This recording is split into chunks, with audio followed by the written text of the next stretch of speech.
ആണോ? സല്ലല്ലാഹു അലൈഹി വസല്ലം പറഞ്ഞു, ഞാൻ ശുപാർശകനായിട്ട് വന്നതാണ്, കൽപ്പിക്കുന്നതല്ല. അപ്പം ബരീറ റളിയല്ലാഹു അൻഹ പറഞ്ഞു, എന്നാൽ റസൂൽ എനിക്ക് മുഗീസിനെ വേണ്ട എന്ന് പറഞ്ഞു. റസൂൽ അനുവാദം കൊടുത്തു, ഒഴിവാക്കാം. അതാണ് സംഭവം. ഈ ഒരു സാഹചര്യത്തിലാണ് റസൂൽ സല്ലല്ലാഹു അലൈഹി വസല്ലം ഇന്നമൽ വലാഉ ലിമൻ അഅതഖ എന്ന ഹദീസ് പറയുന്നത്. ആരാണോ അടിമയെ മോചിപ്പിക്കുന്നത് അവനായിരിക്കും വലാ എന്ന ബന്ധത്തിൻ്റെ സ്ഥാനമുള്ളത്.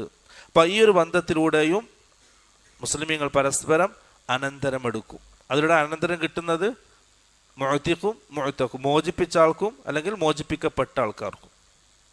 ഇതാണ് രണ്ടാമത്തെ ബന്ധം.